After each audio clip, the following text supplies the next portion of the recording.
If you could imagine a face of a Manitoban who has survived stroke, what would that face look like? Would she look like this? Or would he look like this? Maybe a survivor would look like this. In fact, all of these people have not only survived stroke, they have rebuilt their lives with the help of one another and with the guidance of a very unique program offered by the Stroke Recovery Association of Manitoba, also known as SAM. In this video, the first of a two-part series, we will discover the nature and characteristics of stroke as a physical ailment, as well as a program developed by SAM to help survivors adapt to and overcome the challenges presented by stroke. In part 2 of this series, we will listen to the testimony of actual stroke survivors, providing details of how they emerged from SAM's stroke recovery program as confident, independent individuals, able to give back to other stroke survivors as well as to the community around them.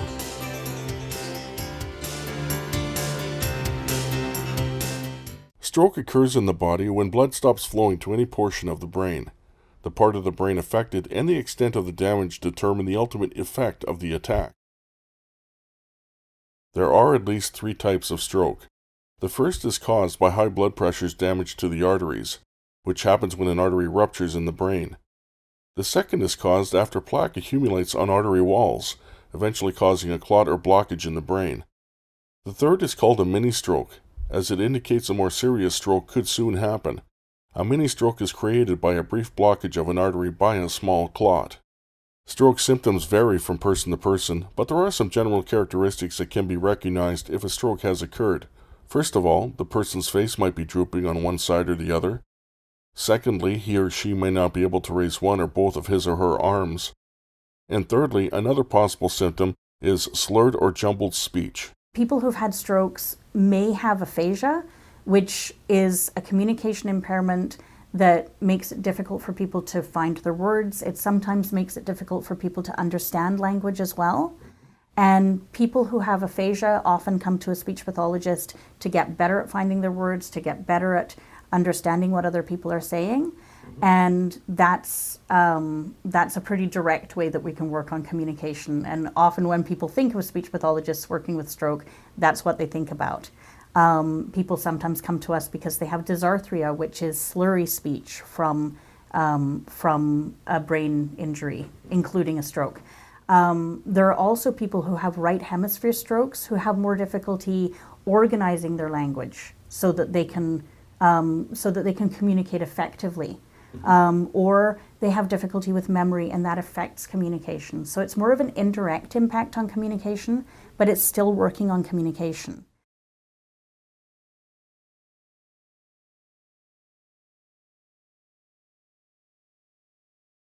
I actually had a brain aneurysm burst in my head on May 29th, 2006. I was driving. I was heading back to the office after lunch, and I was at a 4-way stop, and I stopped at the 4-way stop, and that's when my aneurysm burst in my head. It was like being hit in the head with a baseball bat over and over and over again. I ended up driving back to work, getting into the office and telling the girl that I worked with that the boss had to take me to the hospital. I was very close to Seven Oaks Hospital, and he took me over there, and on the way there, I got sick. I told him that to phone Ray right away, and thank God my husband was just across the street at Staples, and he met us over at Seven Oaks. I probably waited, I'm going to say, no more than 20 minutes to get in. The nurse asked me to rate my pain, and I said 10. She gave me some shot, I don't know what it was, but I don't remember anything for the next month and a half. I had, I think, I sat around, I almost had one of each kind.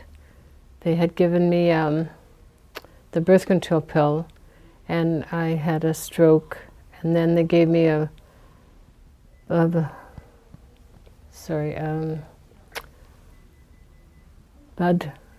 clotter, and then I had a problem as well that way, so I couldn't move or talk for a long time. Strokes.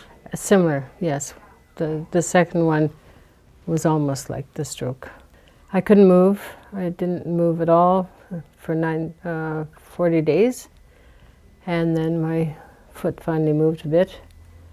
I couldn't talk all I could say was yeah for a long time. And so I started like a baby. They told my family 2 times to say goodbye to me. And now I'm where I am. I had a brain stem stroke, the worst kind of stroke. And as the worst kind of stroke, it was in the upper part of my brain. They had to turn around and put immediate surgery to stop the bleeding, or I would have perished that night. And I woke up with over 100 stitches in the back of my neck. And they gave me a slim chance to none. It was quite devastating because just like that, I had a major shift in paradigm, and it was downgraded to the level of, will I ever get beyond the walls of that hospital bed that I was in? Mm-hmm. Yeah. And 24 hours, I was on top of 24 hours previous to that, I was on top of the world. And so that big a change, it's hard to keep a smile on your face, and I didn't. Faced with these kinds of challenges, where can Manitoba's stroke survivors turn for help? SAM is one destination that offers them assistance and hope through its stroke recovery program. There's an educational component as well. Right. And so when people come for the 6-week program, every week there's a different topic that is approached. And so topics include things like what is a stroke, and people work on their stroke story. So they work on telling about what happened to them, and that helps people to process it, and it also helps them to explain it to other people. Right. And also things like healthy living, taking care of your body, making sure that you're not too stressed, nutrition and exercise, and advocating for yourself in the community. There are different topics like that are discussed. And then in addition to that, each week when people come, we review how are you doing with your goals, what do you need to do within the next week, what kind of support will you need. And during that weekly session, people are also connecting with their volunteers, and then they also get additional support from their volunteers in between sessions.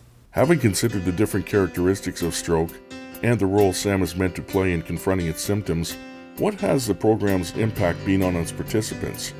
That question will be answered in the final segment of this 2-part series, Surviving and Thriving in the Life After Stroke program.